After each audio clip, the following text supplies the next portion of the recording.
আমি যদি হঠাৎ করে মারা যাই, আজকে যখন আমি হেলিকপ্টারে নামি, আমি স্টেডিয়ামে, আমি যখন আকাশে ছিলাম, তখন আমার কাছে মনে হয়েছে আমি যদি এখন মারা যাই তাহলে আমার মাধবপুর সোনারঘাটের কি হবে, কে এমপি হবে আমার পরে। আসলে এমপি হইলে কি পারবে? তারা কই আগের মতোই মজা মারে, মজা বাইরে আমরা খালি বইটা পাই, এরকমই হবে কিনা। তখন আমার মনে হয়েছে কিছু কিছু চেহারা আমার বাচ্চা উঠছে। মাত্র 4.5 মাসে যে এমপি বরাদ্দ পাইছি প্রায় 31 কোটি টাকা। কত পাইছি? এর মধ্যে 25 কোটি লেগে আমার বছরের পর বছর আইবারে রাস্তা বানাই খালি। এইটা বাদ দিলে কত থাকে? 6.5 কোটি থাকে। 6 কোটি দিয়ে রাস্তাঘাট মসজিদ বানাইতেছি। আমার প্রশ্ন হইল 4.5 মাসে যদি 31 কোটি বাইরে থাকে, আরে আমি তো এমপি, আমরা তো মন্ত্রীও পাইছিলাম, জীবনে উঠছে নিয়ে 5 টাকা বাইরে নিরন্তর ঘোষণা হয়েছে। এর লেগে তো এমপি সাহেব হইতাম চাই না, সুমন ভাই হইতাম চাই, কারণ আগামীবার এমপি নাও দেখতে পারে, কিন্তু ভালোবাসা দিয়ে আপনারা ভাই উঠতে পারলে ওই যাও আমি শান্তি পাইব।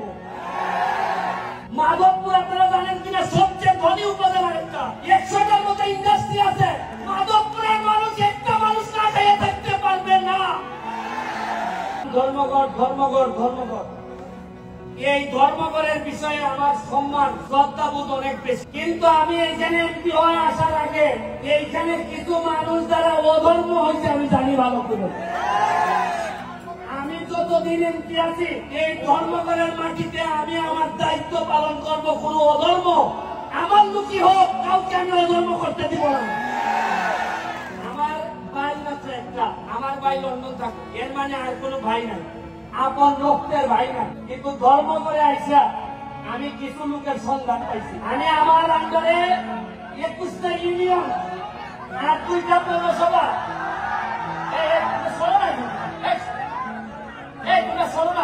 দেখতে দাও, 2টা পৌরসভা, প্রতিটা ইউনিয়নে আমার আদর্শের কিছু ভাই তৈরি হইতেছে। এর মধ্যে ধর্মঘট ইউনিয়নে আমার একটা এখন পর্যন্ত আমি তারে পাই নাই, হয়তো খারাপ করে হইতেও পারে, আপনারা হয়তো আমার চেয়ে ভালো জানতেও পারে, তবে আমার কাছে মনে হয়েছে মাল পেটের না হইলেও আমার একটা আদর্শের ভাই হচ্ছে গেটুকু। ও আমার নির্বাচন থেকে শুরু করে আজকে পর্যন্ত আমার যেভাবে সহযোগিতা করছে, আমার কাছে মনে হয় আমার যদি মাইরা ফেলা হয়, আমি যদি হঠাৎ করে মারা যাই, আজকে যখন আমি হেলিকপ্টারে নামি, আমি স্টেডিয়ামে, আমি যখন আকাশে ছিলাম, তখন আমার কাছে মনে হয়েছে আমি যদি এখন মারা যাই তাহলে আমার মাধবপুর সোনারঘাটের কি হবে, কে এমপি হবে আমার পরে। আসলে এমপি হইলে কি পারবে? তারা কই আগের মতোই মজা মারে, মজা বাইরে আমরা খালি বইটা পাই, এরকমই হবে কিনা। তখন আমার মনে হয়েছে কিছু কিছু চেহারা আমার বাচ্চা উঠছে, যে আমার দাফন কামনের পরে হয়তো এই লোকগুলো আবার মাধবপুর সোনারঘাটের দায়িত্ব নেবে। মাত্র 4.5 মাসে যে এমপি বরাদ্দ পাইছি প্রায় 31 কোটি টাকা। কত পাইছি?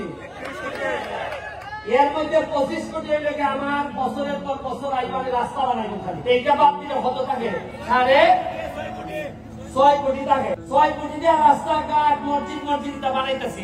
আমার প্রশ্ন হইল 4.5 মাসে যদি 31 কোটি বাইরে থাকে, আরে আমি তো এমপি, আমরা তো মন্ত্রীও পাইছিলাম, জীবনে উঠছে নিয়ে 5 টাকা বাইরে নিরন্তর ঘোষণা হয়েছে। আরে 4.5 মাসে যদি অত টাকা বানাইতে পারে, অত টাকা আনতে পারে, আপনারা আশ্চর্য হইবেন। গত সপ্তাহে আমি মাধবপুরে টাকা বরাদ্দ হয়েছে 50 লাখ এলজিবি। আমি যা কইলাম যে 50 লাখ এলজিবি সুমনে রইব, আপনি জানেন যে আমি সব মানুষ, আমি টাকা খাই না।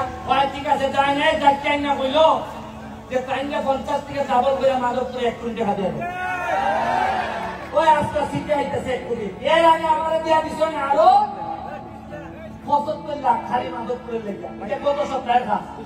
আমি এখন দেখি টাকা খরচ করে কোন ভাই খালি ভাই না মানুষ যারে যে খামটা হইতাম আমার দোল লাগে টাকা দিলে নিয়ে আগে তাল ধরে আমার অভিনয় দিলানি। আর আমি জানি এর লেগে এমপি সাহেব হইতাম চাই না, সুমন ভাই হইতাম চাই, কারণ আগামীবার এমপি নাও দেখতে পারে, কিন্তু ভালোবাসা দিয়ে আপনারা ভাই উঠতে পারলে ওই যাও আমি শান্তি পাইব। পর্যটন নগরী বানাইতাম এইখানে,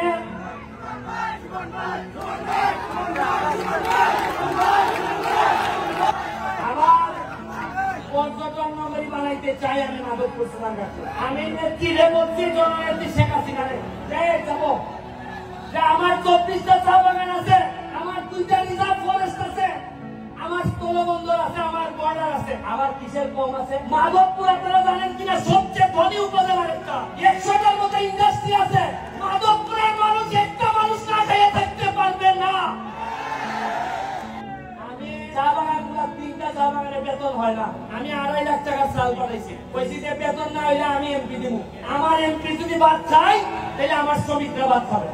আপনারা এখানে সাইফোর্স কোচিং, সাইফোর্স লিমিটেড, এখানে ম্যাডাম আমাদের কাছে আমাদের মাঝে উপস্থিত হয়েছে। আমি ছোটবেলায় ওনার ছাত্র ছিলাম, IELTS টোফেল স্পোকেন ইংলিশ ওনাদের আন্ডারে করছি। উনি আমাদের পুরা 23টা ইউনিয়নে কোন ছাত্র ছাত্রী যাতে ইংলিশে ফেল না করে এই জন্য সকল শিক্ষকদেরকে ট্রেনিং এর ব্যবস্থা করতেছেন। উনি আমাদের মাঝে উপস্থিত আছেন, ওনার জন্য একটা হাততালি আমি আশা করি। আমি কম্পিউটারের ব্যবস্থা করতেছি বাচ্চাদের জন্য, প্রতিটা স্কুলে মাল্টিমিডিয়া ব্যবস্থা করতেছি। আমি আজকে আর বক্তব্য বাড়াবো না, স্বপ্ন দেখতে শিখেন। যে সুমন 9.5 লাখ টাকা দিয়ে নির্বাচনে নামছিল, আজকে 9.5 লাখ টাকা দিয়ে নির্বাচনে নামবে। আজকে কিছু লোকের কথা বলতে হয়, মুসলিম চেয়ারম্যান সাহেব, আলাউদ্দিন ভাই, এখানে বাবুল ভাই, সেলিম চৌধুরী, কিছু লোকের নাম বলতে হয় যারা আমার জন্য আমার মতো একটা এতিম বাচ্চারে টাইনা তুলছে। তাদের অনেক লোকের নাম বলতে পারি না, তাদের আমার কলিজা কাটতে দিল, আমার ঋণ শেষ হয় না। আর এরা বাদ দেন, এরার পরে আপনারা ভোটাররা যেভাবে আমাদের না জানিয়ে না বুঝছে আমাদের আপনারা ভোট দিচ্ছেন, দোয়া করছেন, খালি একটি বানান নাই, সারা বাংলাদেশের নেতা বানাই দিচ্ছেন আমাদের আপনারা। আমরা মাধবপুর সোনারঘাটের হিসাব করি না, হিসাব করি মাধবপুর থেকে জাতীয় নেতৃত্ব তৈরি হবে, সোনারঘাট থেকে জাতীয় নেতৃত্ব। 1 লাখ গাছ আনতেছি, আম গাছ কত হয় ভাইয়া? আমি আপনাদেরকে বলি, আজকে আরেকদিন নবী আসছে এখানে, আজকে সাথী খান আসছে গান গাইতে, আজকে তামান্না হক আসছে গান গাইতে। কিছুদিন আগে আপনারা জানেন সোনারঘাটে আমাদের ICT মন্ত্রী আসছে, সালমান মুক্তাদির, তাসরিফ খান এরা আসছে। আপনারা বুঝেন না যে এরা আসে মানে লক্ষণটা কি? এরা এমনি আয়, এরা বুঝে যে ইতারে বলে যেতে, এরা জানে, এরা তো সারা দেশ ভাঙিয়ে খায়, এরা জানে কোন জিনিসটা চলতেছে। আমি আরো প্রায় অনেক বছর আগে তারা সোনারঘাট নিয়ে এসেছিলাম, এই সময় আমি তার আইনজীবী ছিলাম, একটা মামলা করছি। ওই সময় সাইন্সে ভাইয়া কিছু কম টাকা দিয়ে নিয়েছিলাম, বললাম যে আমি উকিল, তোমার আমার এলাকা তাইও গান গাইলে কিছু কম টাকা রাখতো। এই সময় মাত্র 25 না 30 হাজার টাকা দিয়া, এই সময় 1 লাখ টাকা দিয়ে গান করে ওই আমার ছেড়ে দিছে। ভাই আপনি যেহেতু আমার আইনজীবী গাইলেন, আজকে আমি এমপি, আমার বাড়িতে আসছে, আজকে আমার একটা বিশ্বাস এমন ভাবে গান গাইব, কল্যাণের মধ্যে পানি দিয়ে দিব একবারে। আমরা এবার মহাসড়কে যাইতেছি, মাধবপুর সোনারঘাট মহাসড়কে যাবে, 6 লেন হইতেছে। আপনাদের যে ইন্ডাস্ট্রিয়ালাইজেশন হয়েছে, সাথে যদি আমি পর্যটন নগরী করতে পারি, মনে রাখছেন মৃদু অন্তত পুরো আমেরিকা না পারি, মধ্যপ্রাচ্য বলে এখানে দিব আমি মাধবপুর সোনারঘাট। চলতে যাওয়া লাগতো না, 5 লাখ টাকা দিয়ে কুয়েত যাওয়া লাগতো না।